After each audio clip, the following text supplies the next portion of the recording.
नमस्कार।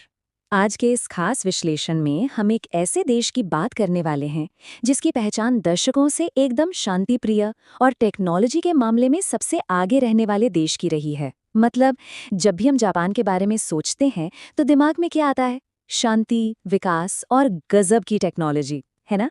लेकिन दिलचस्प बात यह है कि आज यही देश एक बहुत ही बड़े और ऐतिहासिक सैन्य बदलाव की वजह से पूरी दुनिया में सुर्खियों में छाया हुआ है। तो चलिए, बिना किसी देरी के इस बेहद अहम मुद्दे की गहराई में चलते हैं और समझते हैं कि आखिर माजरा क्या है। अब ये कॉन्ट्रास्ट देखिए, सच में बहुत हैरान करने वाला है। एक तरफ हमारे पास एक ऐसा शांत और एडवांस समाज है जिसने पूरी दुनिया को टोयोटा और सोनी जैसे शानदार ब्रांड्स दिए हैं। एक ऐसा देश जो अपने सिविक सेंस यानी नागरिक शिष्टाचार के लिए जाना जाता है। लेकिन ठीक दूसरी तरफ अब हम देखते हैं कि यही देश अचानक से घातक हथियारों और युद्धपोतों के निर्यात पर लगे अपने दशकों पुराने प्रतिबंध हटा रहा है।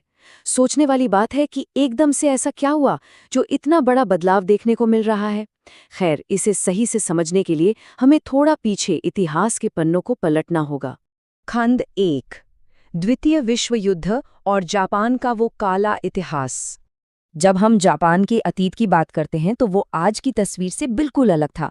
1931 में मंचूरिया पर आक्रमण से कहानी शुरू होती है, फिर 1937 का खौफनाक नानजिंग नरसंहार और उसके बाद 1941 में पर्ल हार्बर पर वो अचानक किया गया बड़ा हमला। जापानी साम्राज्य जिस आक्रामकता के साथ आगे बढ़ रहा था ना, उसने पूरे एशिया प्रशांत क्षेत्र में एक गहरा और लंबे समय तक रहने वाला खौफ पैदा कर दिया था। और हम सब जानते हैं कि इस दौर का अंत कैसे हुआ। 1945 में हिरोशिमा पर हमले और उसके बाद के आत्मसमर्पण के साथ।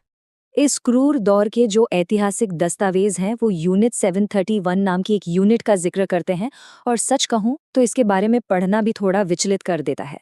दस्तावेजों के मुताबिक इस यूनिट ने बंदूकों पर कई अमानवीय प्रयोग किए, जैसे कि इंसानों को -30 डिग्री की जमा देने वाली ठंड में रखना, बिना एनेस्थीसिया के सर्जरी कर देना, और यहाँ तक कि लोगों के शरीर में जानबूझकर वायरस डालना। और ये सब किस लिए? सिर्फ और सिर्फ डेटा इकट्ठा करने के लिए। क्रूरता का ये पैमाना वाकई में रोंगटे खड़े कर देने वाला था।